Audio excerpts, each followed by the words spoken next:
Hey, we are Dave and Ashley Willis from the brand new video course called Preparing for I Do, designed to help you build a solid foundation for your future marriage. You can find that resource at premarriage.com. But today in this video, we want to talk about a really important element for your relationship, whether you're engaged, whether you're dating, or whether you're married. In all seasons of your relationship, one key important thing that you got to keep in mind is your relationship will be stronger if you're surrounded by the right friends. And this is something we don't talk about often, but this is something that is so huge. The right couple friends make a difference because your relationship will start looking like the relationships of those people who you're around the most, the good and the bad. So you want to pick couple friends who have the kind of habits that you want to emulate in your relationship. So how do you find friends like that?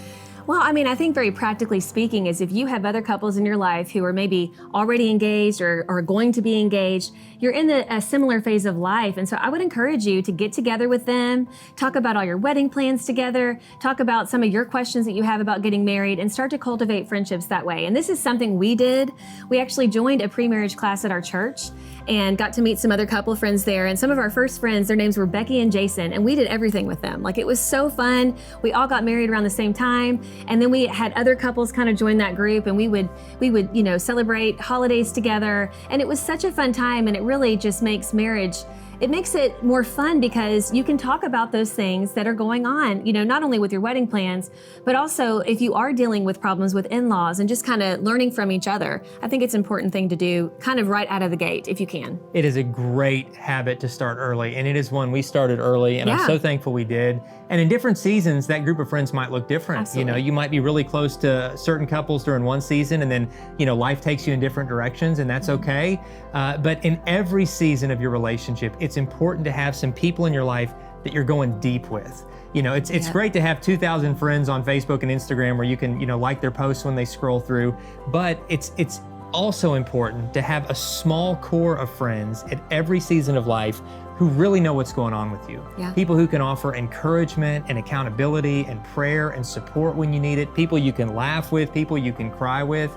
And like Ashley said, where you can learn from each other because you're in a similar season. But in addition to being close friends with people in the same season as you, it's also, I think, important to look for at least one couple who is, a little older than you and further along. And maybe look for one couple who's maybe younger than you and just starting out that you can kind of mentor and pour into. Someone farther along that you can learn from. Because if everybody in your life is in the exact same season of you, then it can kind of create this like little bubble where, you're not being stretched. So you need those friends who are in the exact same season, but also be intentional about looking for those in other seasons of life. And church is a great place to find that.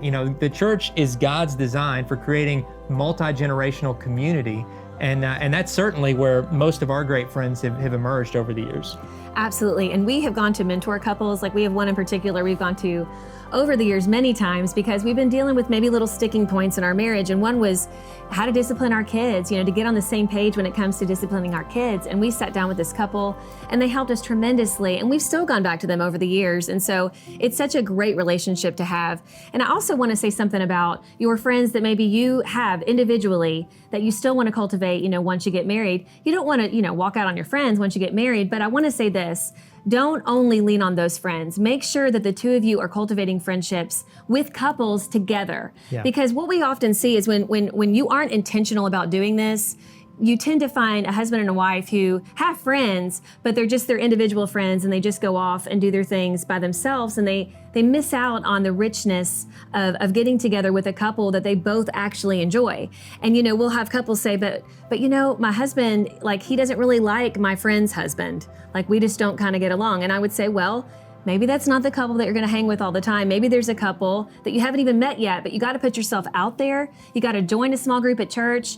Maybe it's, a couple that you run into is something that you both enjoy. Like, maybe you're taking ballroom dancing lessons because you're preparing for your wedding. You can meet a lot of great couples there. So just don't count yourself out. Like, you have to make sure that you're intentional about it. And I promise you will find these couples that really are going to be great friends. Yeah, I'm so glad you brought that specific point up because it's great that, you have your friends, your boyfriend, girlfriend, fiance has their friends, and that's great. Oh, but absolutely, yes. As much as possible, you don't want to divide up your future marriage into his and hers, but you want to make it ours as much as possible. Because couples that tend to go in opposite directions, they look at everything as his and hers. His money, her money. His friends, her friends. His career, her career. His dreams, her dreams. His hobbies, her hobbies.